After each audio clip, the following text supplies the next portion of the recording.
Hello, everybody. You're so welcome to our HERA webinar today. I know it's some people's lunchtime, so we're so delighted you're all here. Get comfortable and just get ready for the next hour and a half. We have to kick off our webinar series. Unfortunately, our midterm conference in HERA had to be postponed and cancelled due to the ongoing pandemic. But we're absolutely thrilled that we can host these webinar series in the next 6 months.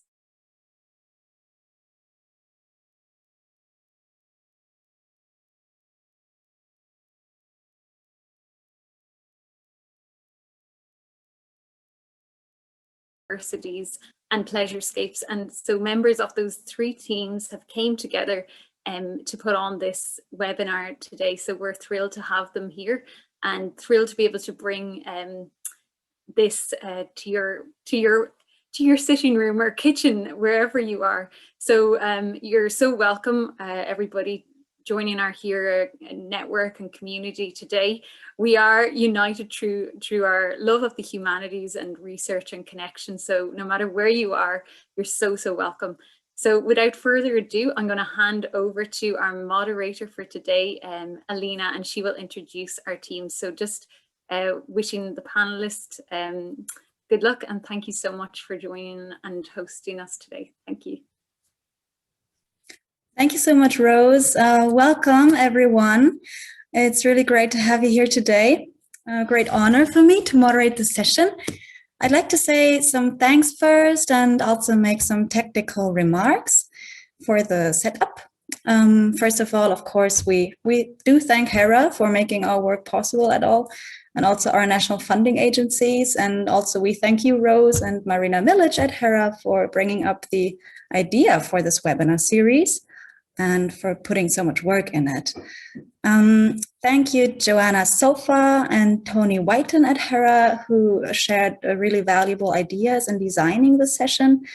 And also thank you, Vincent Baptist. I would like to introduce him first. Vincent is our second moderator today. He is responsible of the chat area.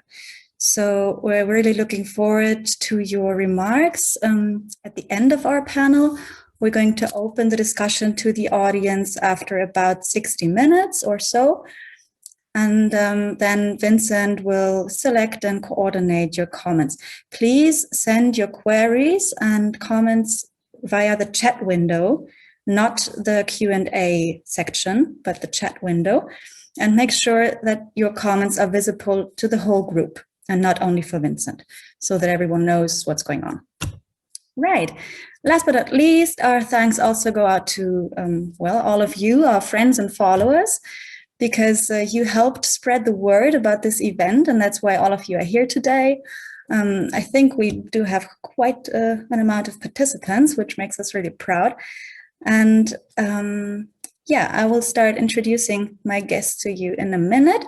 But first, please note that we are recording this event. We are recording it for documentation purposes and also to increase its impact. So please keep sharing the news, because this session is going to stay online somewhere on our websites, and we would love people to keep tuning in.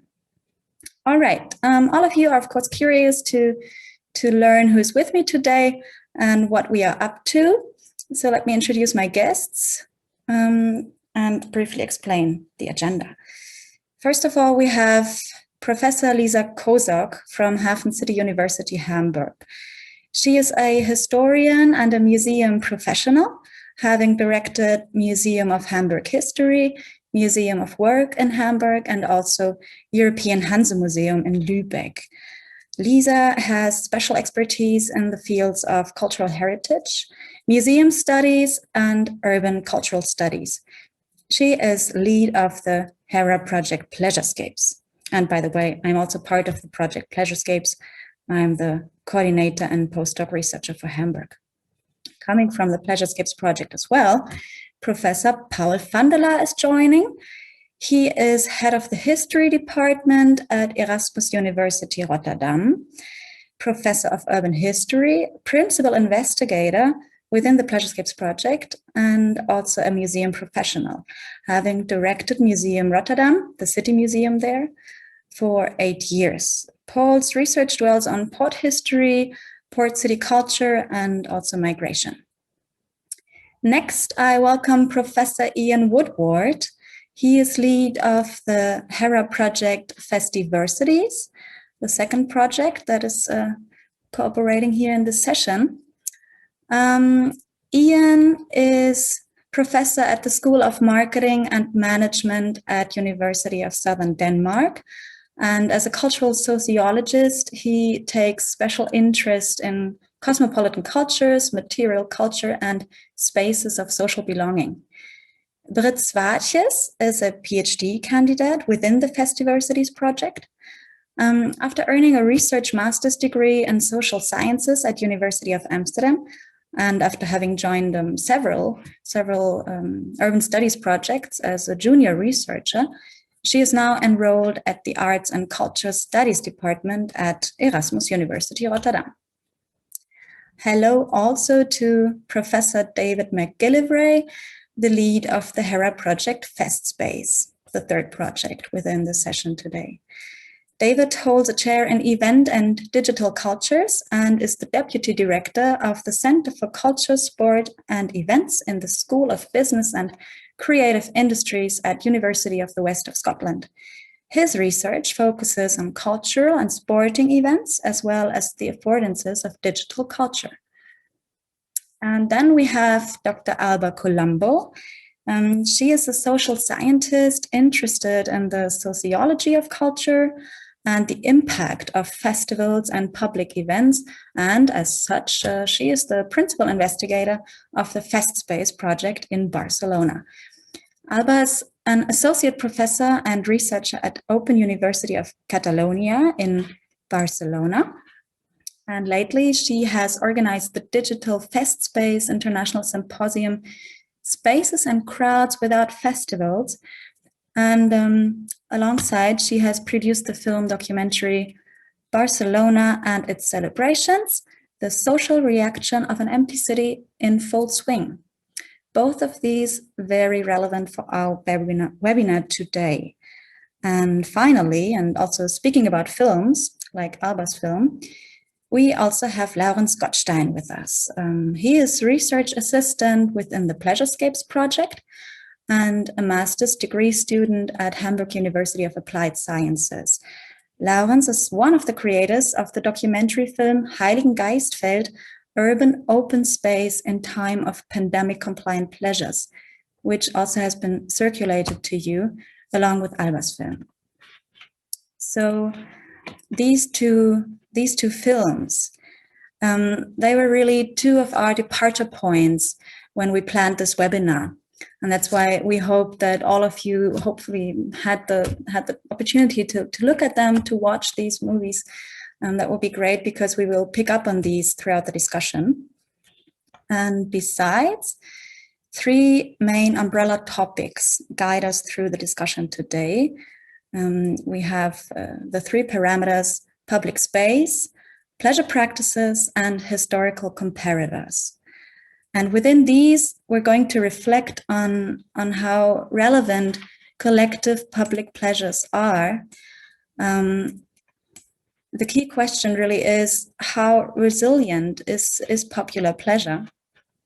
And it seems that the pandemic shines a new light on this question and on the relevance of pleasure cultures and their various meanings for society.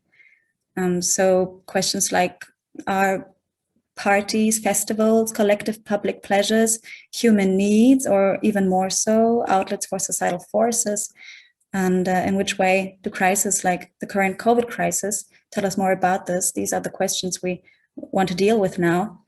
It seems that the party is over, but is it really? Or how about our research? How can you research parties and festivals without any parties and festivals going on? That's pretty difficult. And we're going to find out today, or at least getting close. That's why I would like to address Lisa first with my first question. Lisa, how has the COVID pandemic affected your own research and in the PLEASURESCAPES project? And also, what is the project about in general? Please tell us.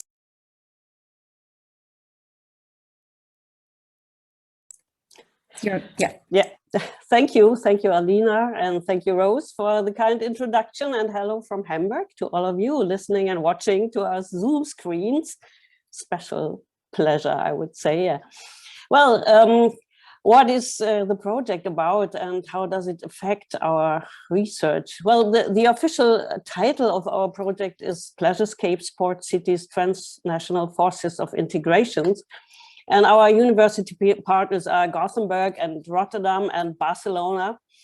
With an historical approach, we are researching on the question where and how PLEASURESCAPES, often called amusement district, we don't think that fits correctly, but how PLEASURESCAPES or entertainment districts in port cities developed and changed in the time between, let's say, the 1880s and 1980s. And in particular, we are concentrating on the spatial development of these PLEASURESCAPES, the physical and symbolic orders and borders and boundaries, concentrating on governmental and infrastructural regimes, and of course on cultural practices like drinking and eating habits, songs, fashions, dances, and other preferences concerning collective pleasure in public spaces.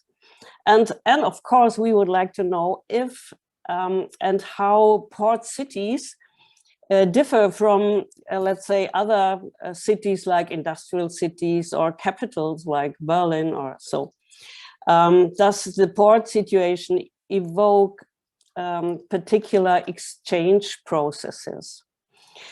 As a project with an historical approach, we didn't have to deal with the current lack of public pleasure due to pandemic restrictions. We suffered from lockdown of archives, of museums, of libraries, and other institutional partners of our project.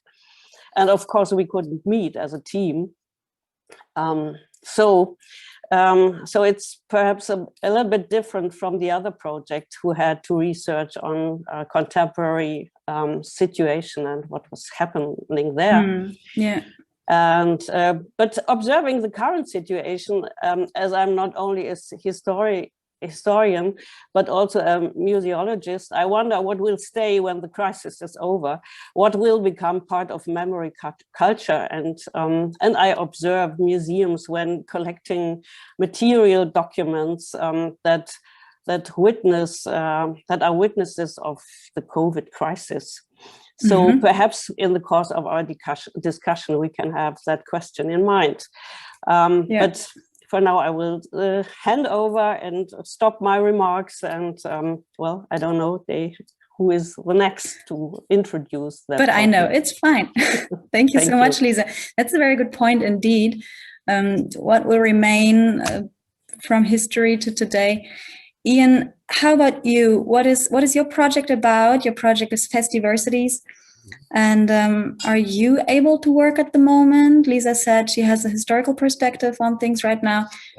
How is it in Festivversities? Yeah, we're certainly able to work. And hi, Lena. Hello, everyone. Yeah, we're certainly able to work. Our study is a study of 5 sites. Rotterdam, we have partners in Rotterdam, Krakow, Bristol, Limerick, and here in Denmark. And in each site, we're working with 3 contemporary music festivals. So we have a total of 15 music festival partners. And these are festivals that are currently running and have been running for some of them a long time. And between us and the festivals, we have a layer of associate partners who are sort of organizations in the events and festival industry in each of our national contexts.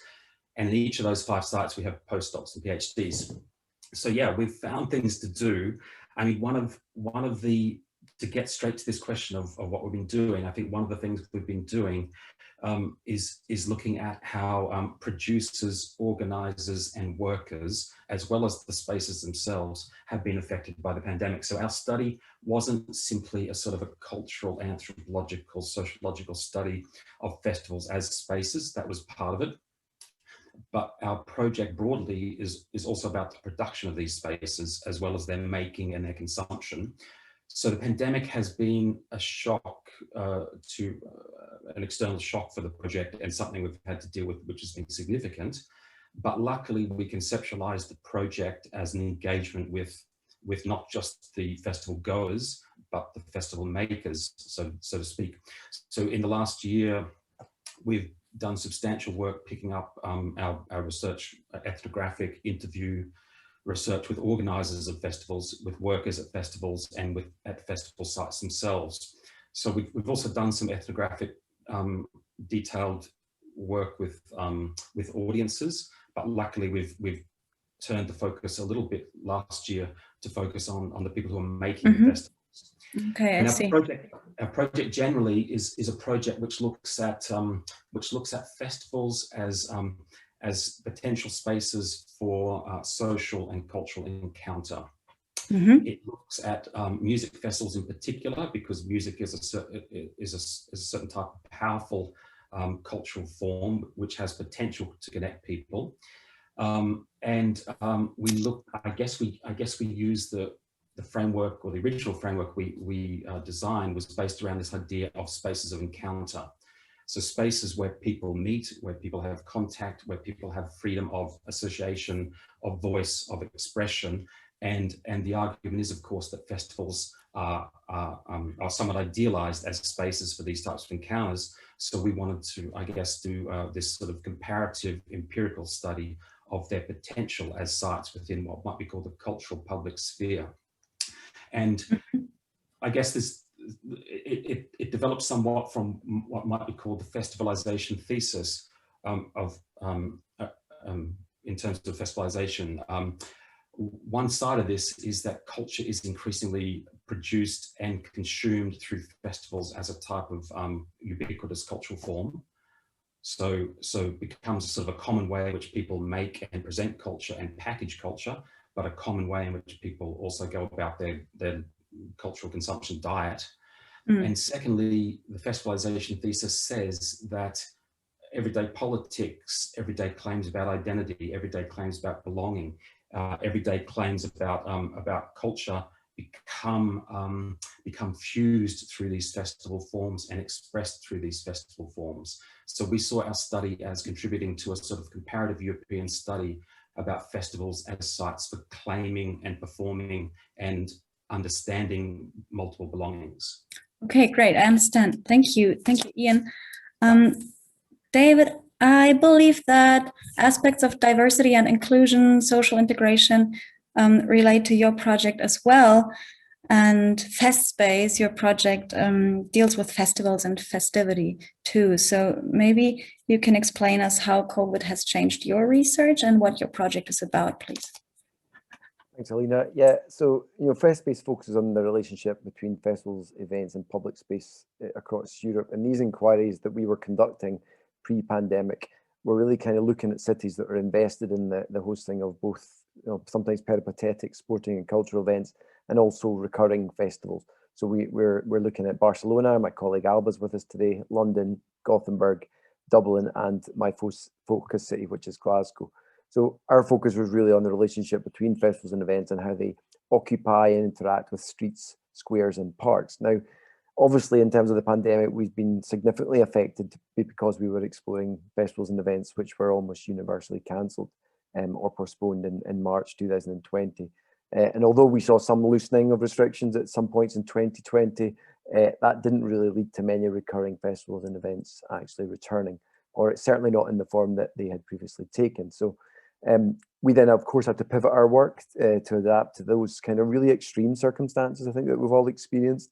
And we did that in a number of ways and continued to do that. And I'm sure some of these will be discussed further as we go through the seminar today. But firstly, we really focused on those forms of public entertainment and festivities that initially kind of happened quite spontaneously as an immediate response to the effects of the pandemic. So, some of these we really feel represent a kind of form of collective solidarity and creative expression, that we're combating this deleterious effects that occurred because of those restrictions of COVID-19. And these often, I think, took the form of micro events, often taking place in streets or from doorways or from windows, in the case of Alba in Barcelona, from balconies. And I think these were quite visible representations of that kind of initial resilience at individual, but also at community levels to the issues that the pandemic have brought. We've become quite used to festivals and events operating on commercial models, but these activities were organised by people, for people, often building on already existing community assets in the neighbourhoods and areas that people live. So someone who could sing, someone who could organise a DJ set and the like. So we saw neighbourhoods and communities in this context creatively reimagining quite important markers of identity, whilst continuing to do that within the guidelines of social distancing. Mm-hmm. Secondly, we probably also sought to look at the growing importance of the digital public space and the way in which gatherings of people to enjoy entertainment and events took place online, and the mediated events that happened there. We're interested in whether these are more or less inclusive. Clearly, we think there's some real value in some of these events, but also we know that there are some issues around about people's ability to access digital infrastructures and the like, which perhaps make them less inclusive than we may imagine. And I think the final one, quickly, we're interested in, I guess, those kind of newer spaces or other spaces that have been created around about the pandemic, which are sometimes outside of the city centre, where commercial or alternative events and entertainments have taken place. So the drive-in cinema, theatre, etc. These are also, I think, of increasing interest to us. Commercial operators have been able to stage these events, sometimes in public parks and sometimes in squares, like we're going to talk about in a moment. So there's certainly some of these three interesting things that have come out of what we've done in response to the pandemic, and discussing more of these as we go forward. And by the way, the first aspects that you've just mentioned, our images on the poster for the session today give impression of what you just described, those spontaneous reactions to the pandemic. So these are images from Glasgow, except for the black and white one, which is from Hamburg. We'll get back to that later. Right, so thank you, David, for giving us this summary of FestSpace and what you're interested in. And you've mentioned places on the outside, more on the periphery, just now, for example, the drive-in cinema. And this brings us to the question of public space in general, and how COVID has changed public space and public places of pleasure. We have Paul and Alba from Rotterdam and Barcelona with us. And Paul, maybe you would like to start to give us some examples of how COVID has changed public places of pleasure in Rotterdam. What's your impression these days? Well, thank you all for having me here. Well, I think it's interesting that CNN said in 2017 that Rotterdam is perhaps the most coolest city of Europe. And I know this always by public relations and marketing, but the fact is that Rotterdam really started to catch up as a tourist city. And one of the things that was really important for Rotterdam is, you could say, a new kind of entertainment, of pleasure industry, which in itself is part of a creative industry, which is not just focused on the production of culture, but more on the consumption of culture. And Ian already referred to the festivals, which are in very important part of a city like Rotterdam. And the public space, in that sense, is a kind of intermediate space which actually communicates as a place of encounters between the higher culture and the more popular culture. So these festivals were very important in promoting Rotterdam as a city. In fact, the new urban concept of the city lounge of Rotterdam, regenerating the inner city in a way of city lounge, is partly based on this concept of why shouldn't we use the public space and turn it in you could say, a huge area of pleasure. But because of COVID, you can imagine that these manifestations, which are an important part of our tourist attraction, an important part of our urban culture. So now you actually notice that if you look at the new services, the new businesses which came up since 2010, most of them are in the kind of cultural production, cultural consumption. So I'm not very optimistic. So what happened with these festivals after COVID? And one of the things which is really important as a test case is probably the Eurovision Song Festival. Normally, you would say, within this pandemic, you'll get rid of the Eurovision Song Festival. Why should we organize it? But not Rotterdam, because the festivals are so important part of their public proliferation that's important. And Rotterdam had the experience as Glasgow. In 2001, Rotterdam was cultural capital of Europe. And then they started using the events in order to promote Rotterdam. And we all know what happened after cultural capital of 2001. You kind of backlash in Rotterdam. And I'm not very optimistic about the COVID, in particular because all these organizations which are involved in the production of these festivals are now having very, very different time. So what are the consequences when this part of your urban space starts to deteriorate? What will that mean for the profiling of the city and the role the public space will be used in the near future? And I think this is interesting because, and we come back to that in part 3, because there are some historical parallels to be drawn on this pandemic. 3 minutes, Elisa, Alina. So thank you so much, Paul. No, that's great. Thank you especially for already pointing out to the historical dimension of this session. And what you've just described for Rotterdam, I think it sounds maybe familiar to Alba, who does research in Barcelona. Alba, would you like to tell us more about what's going on in your city? Yeah, thank you, Alina. Thank you so much, everyone, for having me here. So hello from Barcelona.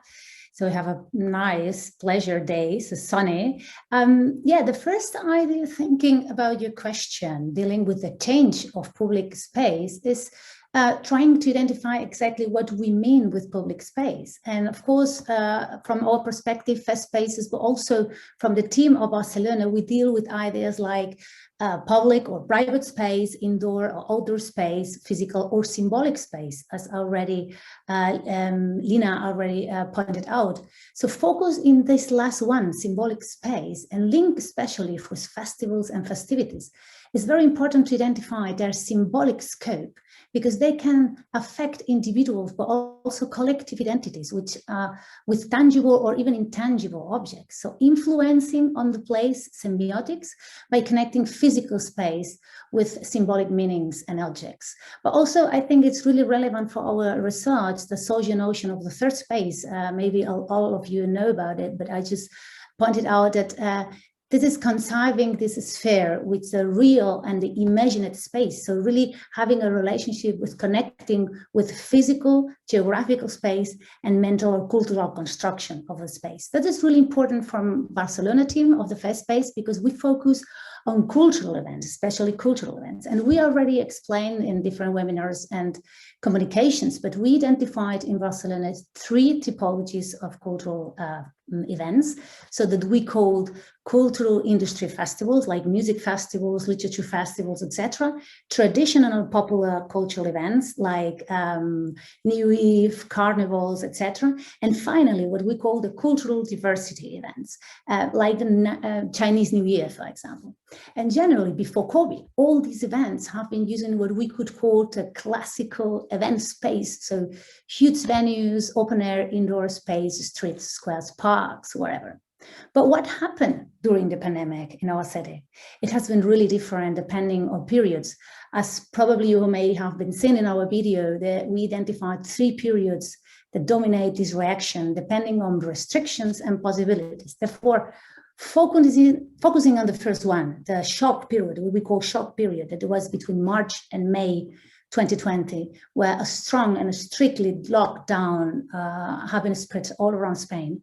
More or less spontaneous, as David already explained, reactions has been throughout most of the cultural events in our city. The first example are events that which states would try not to cancel everything. They tried to develop in some way its activities. And the first reaction was to massive virtualization of the spaces, but also the virtualization of communities and participation of action. Please don't forget, we analyze these aspects from the sociological perspective. Therefore, we are really focused on communities and participation and actions, so not from the historical perspective. The other thing that we have been seeing are events that they try not to cancel because they are community celebrations. So new spaces never really used before, as also David explained before. So spread it as a new way to participation. So I'm talking here about balconies, portals, roofs, private patios that for a moment arise their private character to be starting as a starting point and community participation platform. We have been seeing here traditional popular activities in Barcelona celebrated as what we call collective distancing gatherings. You should imagine a lot of notes from a big network of balconies celebrating a traditional festivity like San Jordi, for example. Therefore, I am finishing. Then during this period, we observe the rise of new public spaces. Although physical spaces have been changed, moved, and innovated, the symbolic ones remains, or even have been constructed, thanks to the individuals, but also collectives and communities. So would you say that all this goes in a direction of reclaim the local in Barcelona? Yes. Is that, yeah. Right, this exactly. is really interesting. This is really interesting because it may bring us to Lauren's film in a minute. But before, I would like to ask Britt, who is also in Rotterdam, how she has possibly observed COVID effects to the production of festivals. Alba just told us a lot about community events and self-organized events and reclaiming the local. But how about the production side, Britt? Thank you, Alina, and thanks for having me here. Yeah, so just a bit of background. I'm doing my research in Rotterdam and focusing on music festivals and really focusing on the production side of these public spaces, of these festivals, as we started in January 2020 to do our original plan, our original interviews, and then COVID happened, so we started to change around, and as Ian already told, we started actually to adapt to the things that we saw. And to answer your question, Alina, I was really thinking about one example that I observed in the end of May, which is Toffler Festival. It's a techno festival in Rotterdam, and they adapted to the new situation by organizing a picnic edition, which meant for them that they worked together with a restaurant and people could pick up sushi baskets on the festival day and listen to a radio station where all kinds of DJs who were supposed to perform at the festival would be there that day. And for me, that example really showed how producers, but also audiences were dealing with it. So you saw, as Alba already said, you saw this replacement to the online, but also to other spaces in Rotterdam. So where it's usually is in one park, people were really celebrating all across the city, listening to that radio station. And in that sense, it was actually celebrated in a more spread out way all across the city, even on boats on the canals. It also showed that organizers were really trying to take essential elements of the festival and rebuild an alternative from there. So for Toffler Festival, we really saw how they took the music, they took the food that they usually would serve at the festival, they took the drinks, and they remade it into this kind of new space where people could kind of enjoy it in a similar way, not the same, they would all argue that, but a similar way. And audiences did the same thing. So I saw some people there coming in on their bikes with all kinds of balloons and bringing games just to recreate that experience in a way. So just to summarize, it's like it's becoming more localized. You have it spread out across the city, taking essential elements of the festival to recreate that from the production side, just to fill up that absence of the festival while they can't be held. Thank you. So listening to all these impressions now from Rotterdam and Barcelona in particular, the question is, do we see similarities with other cities, possibly Hamburg, which is a key city in the PLEASURESCAPES project? And maybe David, you would like to comment on similarities between the themes in the film Heiligen Geistfeld and what we've just heard from Alba and from Paul and Britt. Yeah, thanks, Lena. I said before we went online that I wasn't going to try and embarrass myself by pronouncing the square. So I will, Lawrence's film talks about this square in Hamburg and the way in which it's been used for different purposes, perhaps during the pandemic. And certainly there were similarities and themes there from what we've seen in our projects. I think it's important when we think about how public spaces are used during pandemic also to remember that there was also pressures for these spaces to be used quite intensively for public entertainment and festivity pre-pandemic. But during the pandemic, we've seen, I guess, public parks, squares, maybe streetscapes used for different activities. I mentioned drive-in cinema and those kind of activities. We've done that because we've seen a kind of relaxation of planning regulations, which have kind of temporarily at least relaxed the way in which people can conceive of and use some of these spaces. My colleague, for example, Andrew Smith in this project in Westminster has highlighted this in London, in the way in which parks have been used for these. And we know that these are controversial. They were controversial pre-pandemic about the overuse of some of these public spaces for events, a kind of effect of the festivalization agenda that Ian mentioned. And local opposition and concern is there, and that came through in the film that Laurence has produced as well, about local issues about the kind of gating off and enclosure of these spaces for, in particular, commercial purposes and the capitalization of these activities, rather than being used for kind of more informal or spontaneous experiences. What I also thought was quite interesting from the film was the response of the authorities towards Hamburg's square being designed, because it has been designed clearly and invested in. It's quite clear for events, justifying its walling off for the kind of activities that we've seen during the pandemic.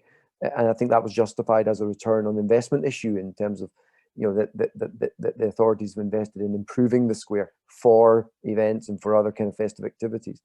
We've seen that clearly in UK cities too, where public space investments are often justified on the basis of their use to stage events that can make a contribution to the economic context of the city. And I think linked to some of those themes in Lawrence's film, I think it's also worth reflecting on the parallel film from Barcelona, which was fascinating because of how important festivity was to the people involved in organising and also to the city authorities. So while in Barcelona, I think we saw pretty stringent efforts to have been made to mitigate for COVID, but still making sure that events must continue in some shape or form and not just be cancelled. That's quite different, I think, from what we probably have seen in the UK, where I think health measures, risk narratives would be really quite powerful, positioning people who would look to host any kind of gathering or celebration in the sphere of kind of deviancy. And so we did see, of course, some illegal activities during the pandemic, quite a lot of those taking place in parks, and raves a good example of that. But there were, I think, quite few attempts to sustain in-person events. Those that did happen were probably those that were very local and very focused on being able to distribute people and audiences, and that will be interesting as we move forward, where we still have pandemic kind of mitigations in place. So kind of mobile events that don't involve gatherings of static audiences, for example, were permissible to an extent. And the last thing I would say is that the Lawrence's film talks about informal uses of public space, and that happened during the pandemic. And I think we've certainly seen that in the kind of context of streets. Those dominated by motorized vehicles previously were being used for more informal purposes. And I think it'll be interesting to see if any of those types of initiatives or relaxation of planning and the way we think about use streets and squares, for example, will continue once the pandemic has kind of moved beyond us. So I'll leave it at that and let others speak and then come back on those issues. Yeah, sure. Who else? Ian, maybe again, do you see similarities to what you research in the film Heiligen Geistfeld? Does it relate to you in any way? Yeah, I think one of the things that comes out of it is to remind the viewer that the spaces that we're talking about always have histories, but the histories are always local, to use a term. They're a product of local forces, local histories, local communities, local actors. but that these can also be seen in global contexts. And in fact, we need to see them in global contexts, or at least regional economic contexts, as matters of political economy and so on. I would add that some of the sites for our study, for example, our music festival study, are not just in large urban centers in Copenhagen or Rotterdam and so on, but in rural and regional and more isolated places. And in particular, these places rely on the big summer festival and the tourism associated with it to bring people in. But I think also what comes up with this video, it's it partly looks at contestation of space and so on, and the way in which these sort of mundane places are made into, or mundane spaces are made into magic places. But it's also about creating an atmosphere. And I think this is an interesting question that we've focused on, the ways in which, without festivals or in the previous year, participants and organizers themselves have gone about making do in various ways, and as best they can, to create small, sustainable spaces of pleasure, despite the lack of opportunity for the traditional festival. And I think what this video shows of this Platz in Hamburg is how these sort of relatively mundane spaces of urban grit can be transformed into spaces of pleasure. And it's the same with festivals that we're studying, whether it's in a field, whether it's in a small town, whether it's on a main street in a large city. One thing we try and look at is the ways in which these spaces are designed. What are the imperatives? What are the discourses? What are the collective energies towards designing those spaces? But what's the spontaneous energy that audiences bring? So partly that's been something that we've looked at this year and in the last 12 months, but of course not in the form of traditional festivals. What David and Britt have also picked up on. What we've been looking at are these sort of making do practices. So the ways in which these sorts of everyday spaces, domestic spaces, canals, the back of a truck, on a raft in Copenhagen Harbour, how can these types of creativities and improvisations make do as sorts of substitutes for festival spaces in 2020 and maybe also in parts of 2021? Yeah, it's really about substitute. Yeah, so the sort of corona-wise practices, but the creativities and improvisations which are sort of focused on remaking these spaces of pleasure. I would like to ask Laurens in a minute about his own impressions as a filmmaker, but Lisa is also raising her hand, I think. Yes, please, maybe a short comment from Lisa. I don't know, it's a short comment, but when listening to what you are observing, I think it's a very optimistic way of regarding all these creative ideas to substitute the loss of public space. And in my point of view, I would say public places and public spaces and all these forms of pleasure that were cultivated and developed, they are not COVID compliant and conform, and I would say all these styles, these cultural expressions are kind of forbidden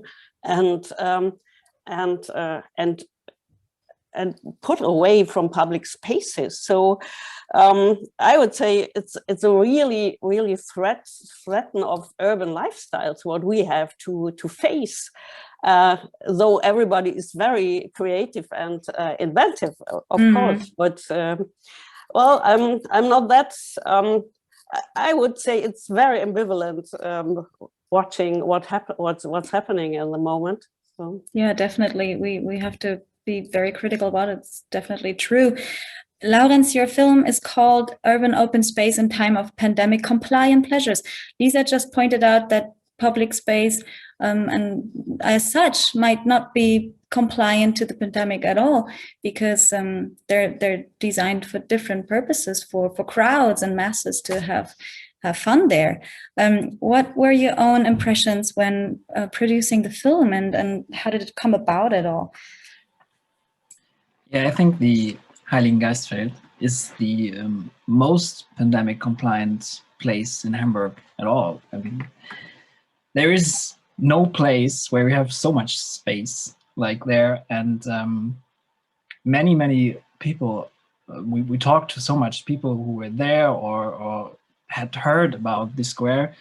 They had so many ideas how to use this square exactly in this pandemic time. So I think it's the best place to keep up some style of the, some type of the urban lifestyle, because this is the place where you can do it. And but then the city intervenes, doesn't it? Your film shows very well how the authorities are quite reluctant to handing the space over to people.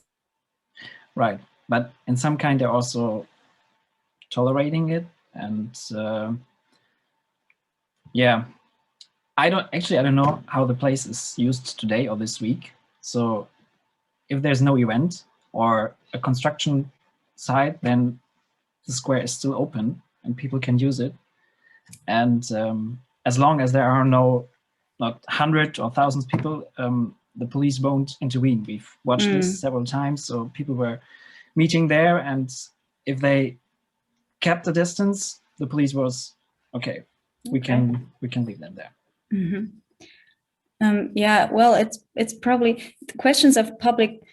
What is the public at all? Alba pointed that out earlier, and questions of ownership are pretty central to this. I think we're centering around these aspects, it seems, and I like that you point out that we actually don't know what's happening right now on Heiligengeistfeld because it changes every day. Right. This is all history in the making. It really is. And that's why your documentary is really valuable, because it already shows a piece of urban history of Hamburg of last year when there was a first peak of the pandemic. Alba, how's it in your case? You produced another film with a similar approach, but completely different footage. We were wondering, those images you use in your film, they were all pre-pandemic, presumably, because people are still meeting and dancing, and at some point they're wearing masks, but how is it exactly? Yeah, well, in our case, we produce our film to explain a bit what was before and what was after. The pictures that we used, of course, are archive pictures, a lot of them, but also archive pictures about the second period we identify also in our city. So remember, for us, it's very different if we talk about March, May 2020, or we start to talk about June to October 2020, or from October on, because there have been in Spain different kind of restrictions. And I think that's very, very important to underline that when we are talking about the use and the possibilities for using public spaces, because in March, in May 2020, in Barcelona, you could not go outside home, not really. So therefore, in between the video, you would see also really, really nice empty city that for us is really strange to see the empty city of Barcelona. But regarding how it's this practices having done in Barcelona, doing this really strictly lockdown, I think we identify our research that the most important and interesting element was, as I say several times, was the huge and extraordinary social response. Maybe I'm really positive in that way, Lisa, and I'm a positivist here, but the social reaction was so big. You should remember, we talk about in our seminar during the Barcelona seminar, but we identified a kinds of neighbors that they don't accept to be alone home, and they've made this kind of new imaginative cultural events during the lockdown in Spain, a strictly lockdown. Each evening at 8 p.m., much of the Barcelona citizens, almost all of them, participate in this big applause to the health system. It was an amazing action each evening from March to May, and that should be understood also as a collective expression. And alongside this applause, other events have been popping up. So like these collective distancing gatherings. So for example, the unity of expressed by neighbors when they meet in their balconies, windows, roofs to celebrate and dancing the unity against the situation, right? And here I have this great example I told several times about this Mitre Padua Berna, so I will send a link afterwards to our chat. That it was really a place in the middle of Barcelona. There's an artery of mobility, a street that is like a highway, Ronda General Mitre. So it was a personal initiative. One person decided to share music with their neighbors before and after the applause. And then the unity and the sense of belonging between these people that never meet before in the frame of the event, it was amazing. So express their private sphere, so sharing their private spheres and realms to others, having the empty highway in between. It's really a great example, so I can show you that in the link. I think it all comes down to emptiness and closeness. These are really key aspects. And you were already referring to Lisa, and maybe Lisa would like to respond to this. And also, I meant to raise the question generally: what do public collective pleasures and festivity represent in general? That all these compliant practices that Albert just described now do not replace satisfyingly. So, what is it about a party and public collective pleasures, also in historical comparison, maybe, Lisa, that cannot be replaced by all these alternatives? Well, I agree with your experience, Alba, but I would say perhaps we have a north-south difference. It could be because I don't observe these collective formats of partying or celebrating cultural life together. What I can see is that people are walking and biking, and I think they discover their neighborhoods and their local environment in a new way, and perhaps that's a kind of rediscovering the city and rediscovering streets and public spaces. Perhaps that we will have a discussion later. But I also see that people are individualized, that they are brought back to their family life and not to their friends, and I see that certain or important features of being together, that is to say, being close, partying, drinking, hugging, kissing, and all these touch things, they are not allowed to happen. And that is, well, we saw your film, Alba, and that is very important experiences in festivals and cultural exchanges in these public spaces, and it's an expression of collective needs, I would say, and that doesn't happen anymore, and that makes something with people. So and I don't think that having 1 meter between the other is a substitute, though you are singing together or doing something together. So there is an enormous cut of what is, I would say, in a historical perspective, fought for years, being together in public, being together in restaurants and pubs and in the in open spaces, and having fun together in a diverse way, not regarding gender and ethnic and cultural differences, and all this is forbidden at the moment. So yeah. I'm well, you know what I mean. I hope it's not that optimistic and that creative in that sense. So yeah, we understand. No, you put it very well indeed. There is a lot of grief and loss involved, And these are not pleasant times at all for many people, but very sad times. And I know that Britt does some individual research on these dimensions of the current practices, I think. You might want to explain yourself, Britt. How does that relate to what we just heard from Lisa and Alba? Is it optimistic, or how do people react individually? So I think this is mainly talking from a festival organizer's perspective, because I've talked to many organizers in Rotterdam exactly about these themes, as they really came up as soon as COVID happened, actually.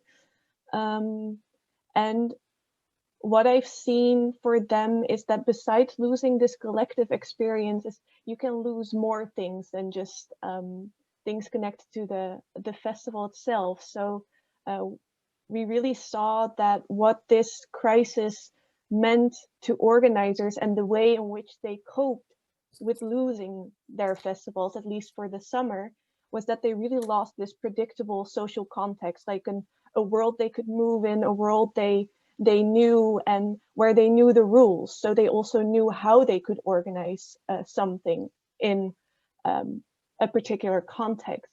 But what we saw is that they lost that, and that kind of trickled through all kinds of dimensions. So you have that collective experience, but organizers, of course, also lost their work, their income, and even more important, they lost this festival that was very important to their own identity, their work identity too. So they felt very lost for themselves as well. And what you really saw is that they tried to move back to strategies to cope with that they already knew. So whenever they could, they would just start to work on other projects, take on other jobs, use money from their retirement, etc. Anything they had done before. But sometimes that also did not work because COVID just changed the entire situation they were working in. And for example, with festival alternatives, we had this one example of Blijdorp Festival in Rotterdam that organized an alternative, a cleanup day where they would clean up the festival space and surrounding areas with audience members. But the day before, they had to cancel because of COVID and because of the weather. So they were still moving in this uncertain environment that COVID made even more uncertain. And the more so they were really dealing with all these kind of emotions because of losing something that was very important to them. So all these kind of coping strategies they use were also very much informed by these emotions, continuing work, even though that might not be the most rational decision, but just because you love your festival so much. Or organizing an alternative, even though you know that it's not financially viable, maybe a form of preservation for the next year, but mostly this sense of nostalgia. So connecting the past to the future and just hoping and commemorating the festival in a way. So really these rational decisions, but also these emotional responses that inform how organizers cope with this crisis. So what turned up now in these last remarks is encounter and social contacts, and also questions of identity and just meeting people. Lisa pointed out so well that it was actually a historical achievement to meet without social barriers, without boundaries in public space, and that's very true indeed.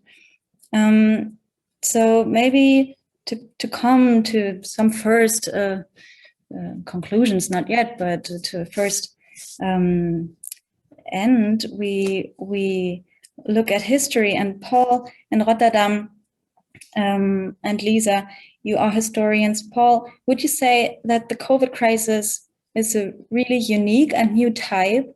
Because, of course, there were many more crises in history and wars and whatnot, and there had to be other times when encounters and pleasure came to an end.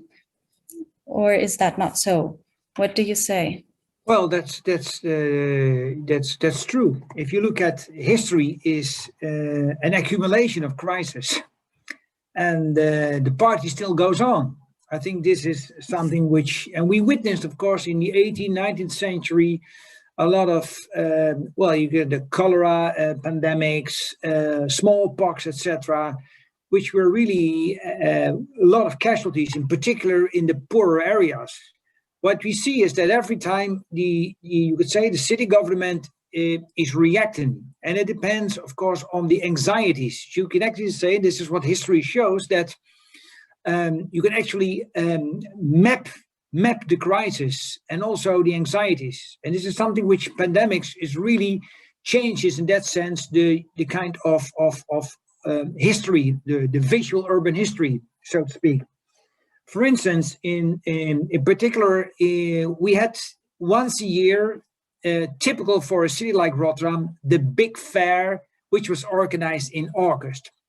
And it was a really public gathering. You can almost say the whole city was, you know, it was almost city dressing because of the fair.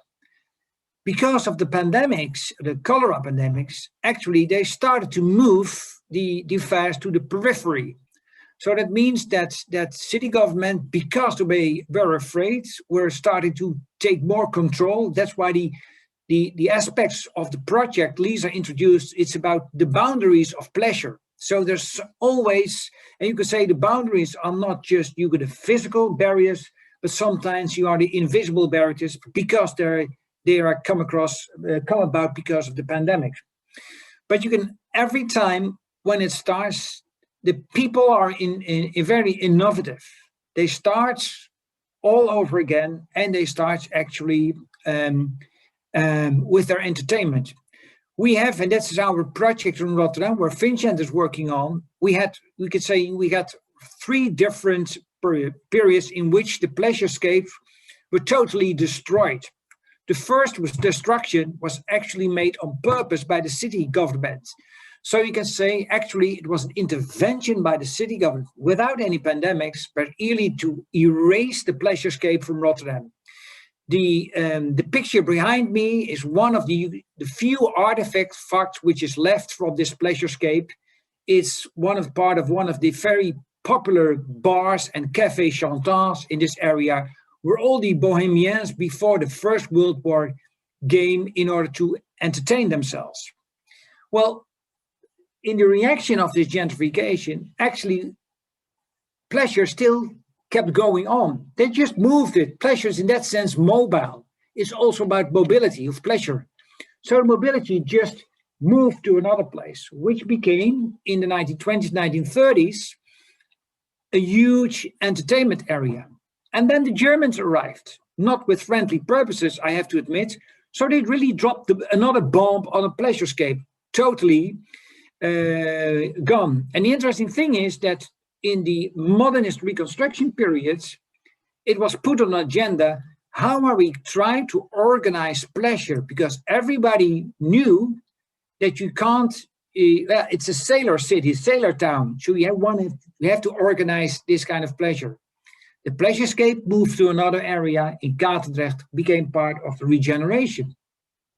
So that means that history tells us that although you try to control pleasure on purpose, because of city government or boundaries, because there are ad hoc reactions because of pandemics, there are always times in which people try to find ways in order to entertain themselves. And sometimes you see what you notice in a period of crisis, and then there is an eruption of pleasure. In the consequences of the First World War, the Second World War, even in the Second World War, when you're not belonging to these people who are actually hunted by the German forces, you actually could continue entertaining yourself. They even started a kind of Katendrecht, one of the pleasurescapes. This became the Jazz Islands. And the Wehrmacht had their own pleasurescape there, although it was forbidden to go there. So even the strict regulation of the Wehrmacht could not prevent them for seeking their own ways of pleasure. So it's part of, you could say it's part of our life. Without pleasure, in the end, we're dead without pleasure. Yeah. So that means it tells you something about resilience of people, that they will keep on going, finding ways to amuse themselves, entertain themselves, or being entertained. That's a very, very pointed phrase, Paul. Without pleasure, we're dead. Lisa, would you agree to that? And after a brief remark of yours, maybe I would like to open the discussion to the audience, but one last comment from Lisa. Yeah, thank you. But in a Hamburg perspective, I would say Hamburg has numerous of crises, plague, famines, cholera as well, fire, wars, flood, and in the end COVID, and all these crises affected public spaces and public pleasure, but in a different way, I would say. During war times, the official reacted different than in epidemic or pandemic times.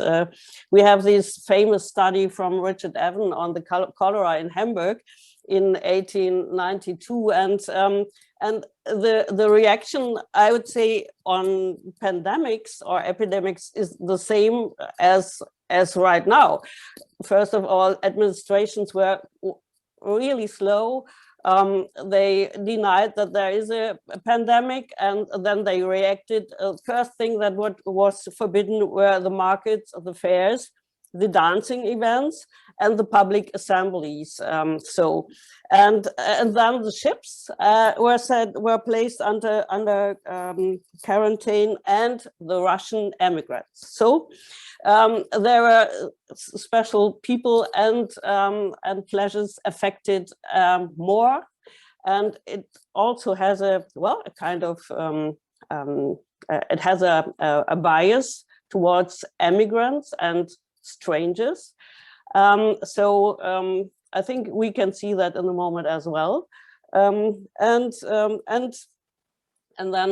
in a second phase of the cholera epidemic, schools were closed and jails were not allowed. People in jail were not allowed to have visitors and so on.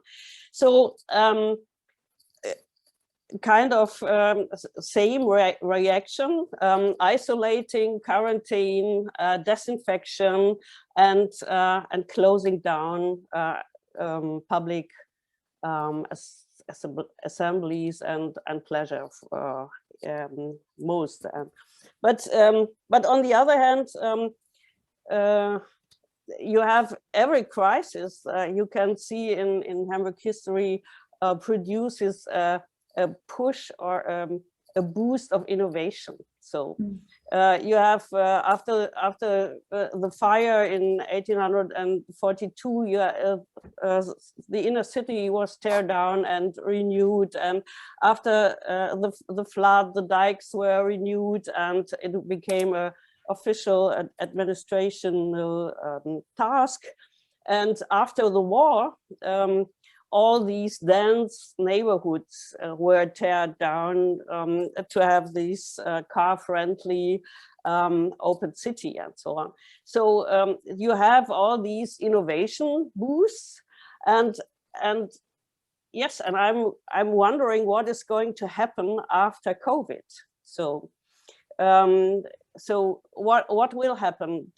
I think I'm a historian, so I don't have to tell anything about the future, but I think digitation is one of the innovation pushes that will go on, and I think public spaces are controlled and disinfected and more aseptic and so on, and something like that is going to happen maybe in future. So let's see. Okay. So let's see, so many, thank you so much, everyone. There were so many interesting aspects and perspectives to comment on, and I myself would have had plenty of questions to go on, but I would really look at what the audience says now and hand over to Vincent. Yes. To Lisa. Lisa yeah. said, well, 1 minute. We are historians. We're not looking at the future. Well, I think we should look at the future.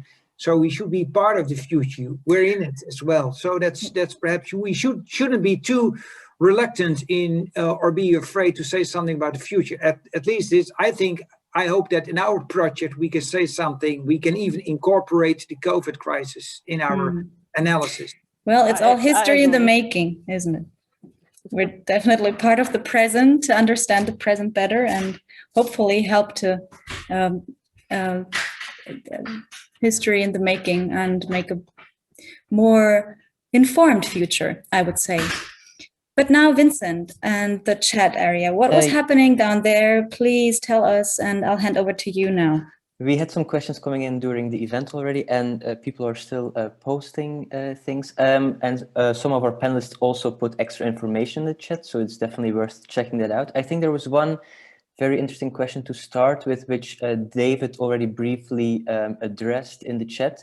About, well, we have 3 HERA projects here within the program Public Spaces, but the temporal aspect is also very important in relation to the topic that we're discussing. So one question from the audience was if any of the projects, and David, maybe you can start with responding, engages with the temporal aspect, so the differences between day and night, and the backlash that pleasure culture had in these 2 different periods of time so far. David, would you like to go ahead?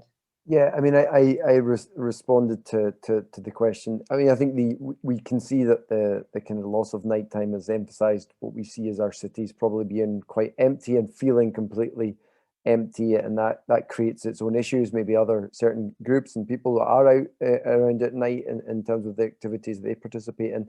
But I think clearly the nighttime economy, which many cities have been extremely reliant upon, has been decimated by the experience of COVID. And I think this is a debate about the future, of what we've just talked at the very end there about the sorts of innovative new ways we might think about pleasure post-pandemic. And I think that if the one thing we do know is that the actors involved in capitalizing these kind of pleasure economies will be creative about what they produce and think about. We will see new activities, we will see new spaces developed. I agree with Lisa to the sense that this is a real crisis of the way in which humans will interact and gather together, and that's important. But I think we also need to think about, about the kind of the dimension of the digital that Lisa just discussed, and actually reflect on the fact that people also do different pleasurable, leisure, festive activities now. I have a 16-year-old son who, the things he was doing pre-pandemic have not been affected that much by the pandemic. And whilst there's a loss for many generations because of the ways in which things have changed so dramatically in such a short period of time, I think we need to reflect on actually there are means of which people's engagement in digital environments and digital worlds can be extremely beneficial, interesting, exciting, pleasurable. And we may actually find that, in a work context, we all know that we've had to adapt very carefully. And actually, sometimes we do things that we would never have imagined because we felt that face-to-face interactions were the only way, that I actually now realize perhaps it's not the only way for some of those. And I think we have to be quite positive about what the digital environment has created, whilst thinking about because the experiences we're going to have out in the nighttime economy are going to be managed and regulated for some time, very tightly managed and regulated for some time. And it may be that for younger generations, they may find that actually there's some really fascinating places to be that are not the pub, that are not the nightclub. And I think that's something we certainly need to consider a little bit more. I think this is something that maybe the Festiversities project could also tie in with, because I see another question coming in here also about this digital aspect. How, and this maybe the people from the Festiversities project could follow up on this. Do you also see this, this trend? Because in the chat, someone asks, how can we reconcile this need for human connection while at the same time highlighting that the future might potentially be more a digital one when it comes to pleasure experiences? Maybe Britt could comment in a bit more detail, but not so much me. I mean, I think we followed closely the 3 festivals that we work with, and yeah, they went digital. They had a lot of activities at home. They had a lot of activities in various types of digital spaces. But I mean, the long-term future for them is that these don't make money, and they're not just at the current moment, they're not sustainable. So trying to get people involved in them in any substantial way was a challenge, I think, for the festivals that we're working with. And of course, when you interview people who usually go to these festivals, the thing they miss, obviously, is being close and near and mixing with other people in an embodied way. So having said that, of course, we did observe these sort of digital practices. Britt, maybe you could pick up on some of this. Yeah, so I'm just thinking that also what Ian said, so people mostly go to these things for this embodied experience. So maybe where the future of the digital would be in a hybrid version. So taking the lessons we've learned from the digital world and maybe incorporating that where we can still have the embodied experience, but also take with us, for example, I've seen this digital edition where they actually built new digital stages that they would want to use in the coming years. So maybe that's a way that they can both interact, but I don't think, because festivals are there for this collective experience, this collective effervescence. So I don't think an entirely digital festival or only digital festivals would work for a long time.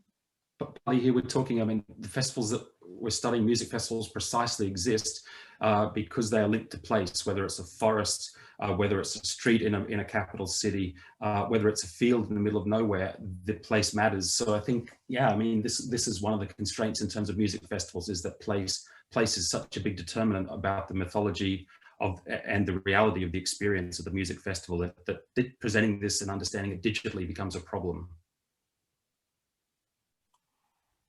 I see Alba wanted to comment. Yeah, just to add to that, I really like what Ian and Britt explained, because this is exactly the same with popular and cultural events. So you should imagine identity of the streets and the neighborhoods, the symbolic spaces where they happen. It's exactly the same. So the digitalization or the hybridation of these kind of events that we have been observing during this period, I don't know if it's really the way to be in the future. So the other thing is, for example, film festivals, because film festivals are a bit different. There's a lot of examples here in Barcelona that the film festival has been dealing with screen platforms, and it had been working very well, but not the places and the events like music festivals you are observing, or popular and cultural events that really they miss during this period, is that social interaction. And I absolutely agree with Lisa that this social exchange, so the closenesses, the empathy, the emotional link, we need to have it again. So we need to be again able to develop something like that. I mean, what we saw is actually that the people would rather have small events that were Corona compliant, but where they were able to meet physically. So if it meant 10 or 20 people only, they could do that in their street, and then the other street could have another small party, and there could be another small party over here.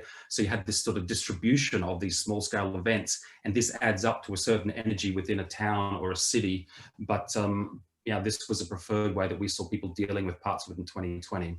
I think that distributed model is something that we need to focus more on, that Ian just described, because the model for large-scale festivals and events held in our urban spaces has been predominantly to animate, to activate certain areas, to draw people in large numbers to a visitor economy that has then sustained the city, which has led to, in some cases, over-tourism, et cetera, et cetera.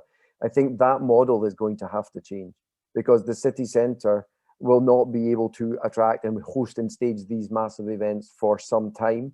And therefore, you might want your communities around your city and more peripherally or whatever to host smaller neighborhood type events, activities that still are attractive, that increase your quality of life in the places you live, but also potentially manage people arriving in. Because one of the things we've not talked about at all here is international travel was at the basis of all this. International travel is going to be very curtailed for some time. It's not going to be an immediate switch and everyone's going to return. So cities have to think differently about what these are for. The municipalities that are funding them, that are organizing, what are they for? What are festivals in our context and events for? What are they driving? What are they doing on policy terms or otherwise? And that's something that I think we don't yet really quite know yet, but I don't think it can be the same model as we saw previously. I think that the Eurovision Song Festival in Rotterdam could be a very nice case study. Because suppose that it doesn't work, you know, this is because it won't be a public attraction. So it means that it has to be kind of a hybrid. Perhaps there are not even audiences allowed. So when it's not a success, will that then mean the end of the festival? Because if it's a failure, nobody is willing to invest so much money in a kind of digital. So it could be for my colleagues from Rotterdam, a very interesting laboratory in order an experiment, because I personally think that the digital, that it's once everybody got vaccines, it's all gone and everybody wants to meet, because the function, as Ian already addressed in his introductory talk, it's about public encounters and as an intermediary between all kind of performances. Vincent, you first question, I want to come back to the nightlife, because I think it's very interesting, and particularly in our research. Because if you look, for instance, at the European Capital of Culture, when Liverpool started his City on the Edge program, this was exactly, and they were promoting Liverpool by saying, well, the night time is the right time. So you can actually say, and this is what we notice when we're studying these pleasurescapes during their daytime, just they're ordinary, well, neighborhoods. But once the lights go on, it's almost a turniture of stages. So that means that there are different public performances. And I think it's very good to analyze them in a chronological way, how these neighborhood spaces, and it was already addressed by David and by Ian, that public spaces are very important to research these festivals. So you should actually look at, and when the night goes on, it's not coincidence. There's many songs in the disco area, disco period, always start when the lights go on or when the lights go out. So going on, going out. So the in-between zone is important. So we should perhaps, from our pleasurescape definition, use that as a concept we have to bring in the equation. That's a great. Thank you, Paul. Vincent, are there already designing new research projects here, Paul? That's great. Vincent, are there any more specific questions in the chat that we need to address? A couple more questions came in. I think I'll only select one more because I see other people are also coming up with different conceptual pathways to further develop the research that was being discussed here. But maybe I think one important one on a methodological level is a question from Yelena, who asks, and that maybe pertains more to the contemporary projects in this panel. Are you planning to address in your research the issues of ethnographic adjustments and challenges, ethic dilemmas, and the like, that the pandemic had brought about during the past research here and the field research that you may or may not have undertaken over the past time? Maybe this is a good reflection on methodological level to still give some thoughts to. I just wanted to say I'm not quite sure, and it's a good question, but I'm not quite sure what the specificities of what you're interested in terms of reply. But one thing I will say is that for the festivals that we followed and studied ethnographically through 2020, the festivals themselves have to be very, very careful in terms of their reputation and also in terms of their compliance with the police and the local community council laws and so on. So that we were following these festivals, but in no way were people engaging in anything which was illegal or against the corona laws of the time. And festivals themselves are very, very careful to make sure that that their reputation hangs on not having something in the media saying that there's been some sort of corona incident. So in terms of the ethics of following the field, one of the things that we noticed working with organizers is they're very, very careful about this, and they also keep solidarity. I can add something here also. Methodologically, we decide to, in the case of Barcelona festivals, we decide to do digital ethnography. And the idea was, of course, doing interviews and just an overview. We are dealing with 3 festivals or 3 events with these cultural diversity events. We observed the Chinese New Year, the Pakistan Day, the Philippines Day, the Ecuador National Day, but also we deal with popular and cultural events like Carnival, neighborhoods, festivities, and then big festivals like BAM, the Barcelona Music Festival, Greek Film Festival, and a small film festival on the beach. So what we have been done with all these 12 cases is to do digital ethnography when they have been popping up in the digital realm. For example, the Chinese New Year, that happened just a few weeks ago, and we have been observing how they have been organize them. We follow the organizers. We ask the organizers what have been happening, what was the feeling. But then we start to also approach attendees, but attendees that have been attending the festival 2021, because it was last for a few weeks, what have been the feeling for them 2020 when they have been cancelled, and what have been the feeling for them 19, 18, and 17. Therefore, we switch a bit the methodology, and we do not focus just on the COVID period. And for us, it was really a really interesting decision. So therefore, yes, ethnography, but a digital one. All right, thank you so much, everyone. Vincent, even if there are many more questions and comments in the chat, which is the case, I think, just following it briefly here, and that's so great. Thank you, everyone, for commenting so intensively. I do think we need to come to some conclusions now and kind of draw the whole event to an end. Thankfully, all of your explanations are already some kind of concluding remarks. For the last general question, I would like to pick up the term resilience again,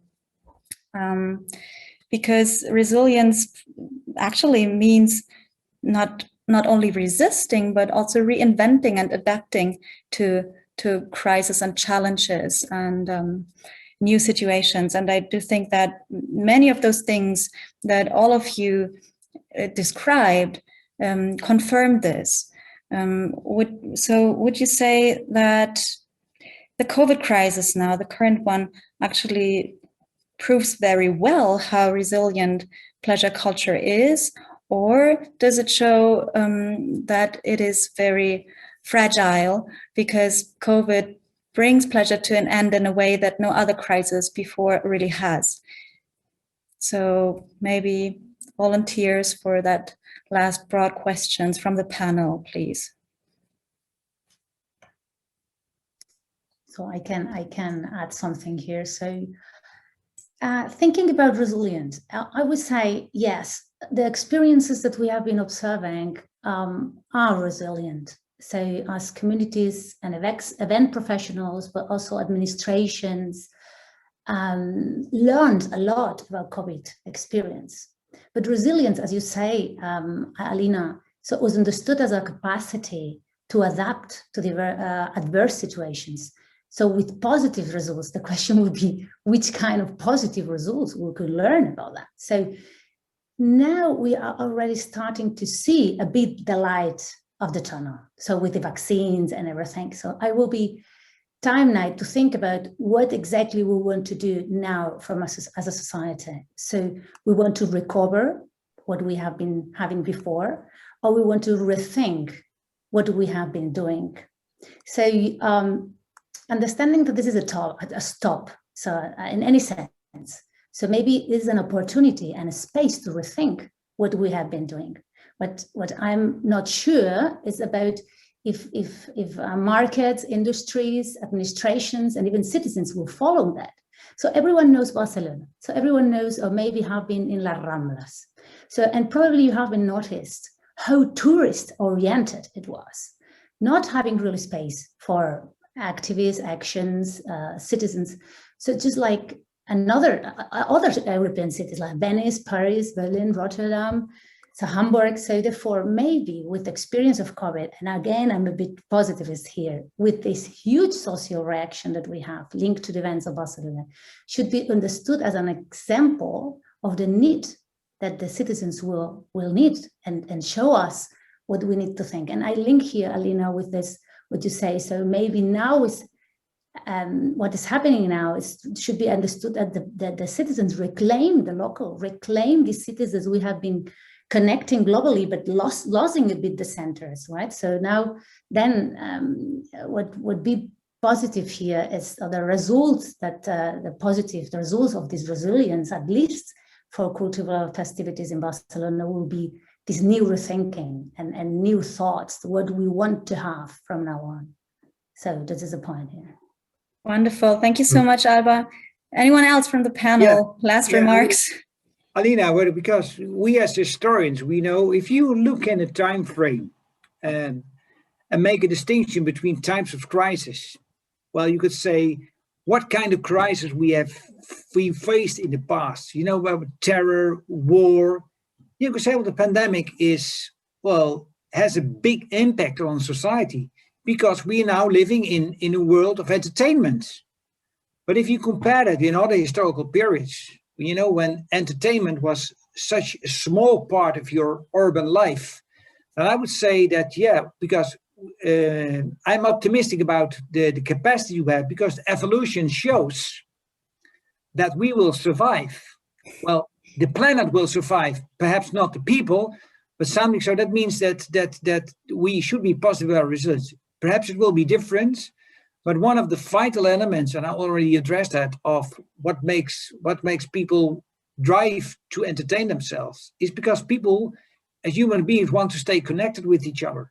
And that is one of the, I would say, one of the major drivers of resilience, that people want to stay alive with each other together, whatever the crisis may be.